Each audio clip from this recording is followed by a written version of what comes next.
जब पुलिस प्रशासन के द्वारा हमारे कार्यकर्ताओं को पीटा जा रहा था, वो मुझसे देखा नहीं जा रहा। लक्ष्य मेरा ये नहीं था कि मुझे धरना में जाना, लक्ष्य मेरा ये था कि मैं BHU यूनिवर्सिटी में ग्रेजुएशन सेकेंड ईयर का मैं छात्र था और मैं बस अपने पिताजी से मिलने के लिए गया हुआ था। बस मैं जानता था कि आज धरना उड़ना है और जिस विषय को लेकर के होगा, बस मैं पढ़ाई पर ध्यान दे रहा था कि मुझे खूब पढ़ना है। वहां कमिश्नर साहब थे, उन्होंने निर्देश दिया किसी को, CO साहब ने आकर के लाठियां भाजना चालू किया।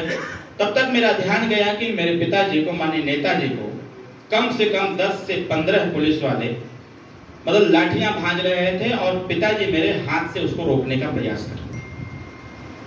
मैं और हमारे मित्र हम खड़े थे, हमारा ध्यान गया उधर से CO साहब हमको पहला लाठी मारे और मैंने हाथ ऐसे किया, पिताजी को देखते हुए मेरा ये वाला हाथ उसी समय एक ही लाठी से टूट गया।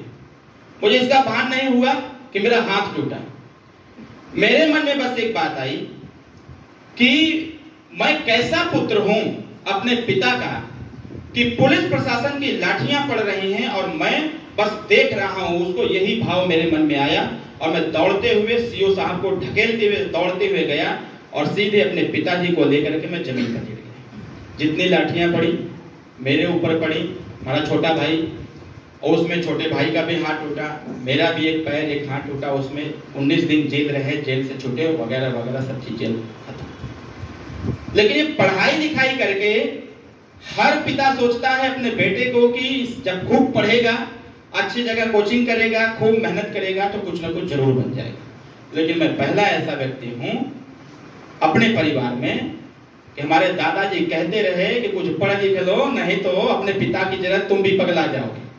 और हमने कहा कि बाबूजी पागल तो मुझे बनना ही है, इस समाज के लिए, इस समाज की बेहतरी के लिए, प्रदेश की तरक्की के लिए और समाज में रहने वाले जितने भी वर्ग के लोग हैं, जो भी गरीब तबके के लोग हैं, जो सामाजिक, शैक्षणिक, राजनीतिक और आर्थिक दृष्टिकोण से पिछड़े और पिछाड़े गए लोग हैं, ऐसे लोगों को प्रथम सीढ़ी पर लाकर के खड़ा करना, इसके लिए हम अगर पागल भी हो जाएंगे तो हमको कोई आपत्ति नहीं। जब मेरी शादी हुई, संजोग से मऊ में ही मेरी ससुराल है, भादीड़ ग्राम सभा है, मोहम्मदाबाद गोहना का सबसे अंतिम गांव है। हमारी पत्नी आई, एक बार ऐसे ही एक बार बातचीत हुई तो हमने कहा कि दादाजी हमको बोलते हैं कि मतलब बाबूजी को बोलते हैं प्रकाश, क्या वही की तरह यो पगला गया। तो हमारी पत्नी ने कहा कि वो सही कह रहे हैं, वो आपको डेमोलाइज नहीं कर रहे हैं।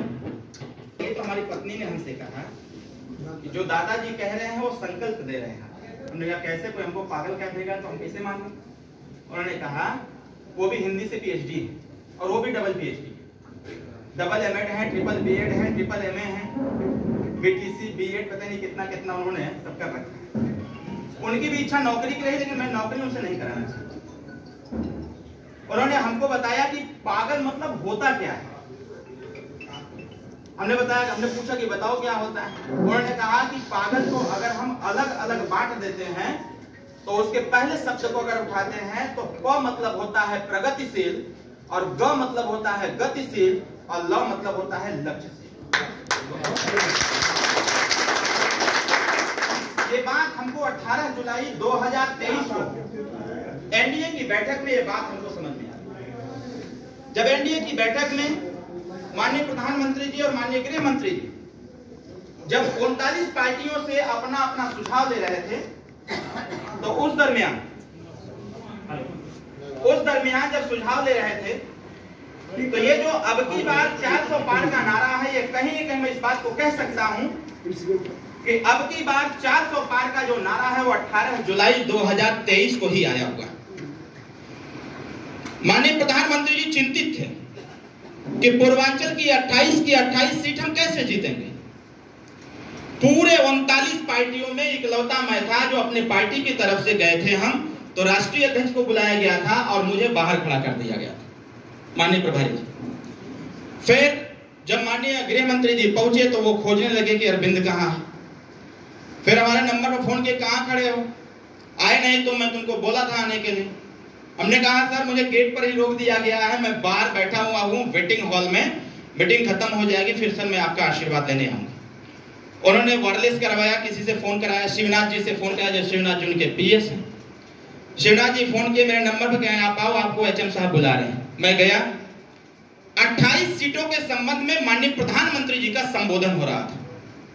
हमने बीच में जब हमसे सुझाव दिया गया तो हमने कहा सर 28 की चिंता काहे कर रहे हैं? अरे 80 की चिंता करने की आवश्यकता है। और जब 80 की चिंता करेंगे, लक्ष्य हमारा बड़ा होगा तो हम छोटे लक्ष्य की प्राप्ति कर ले जाएंगे।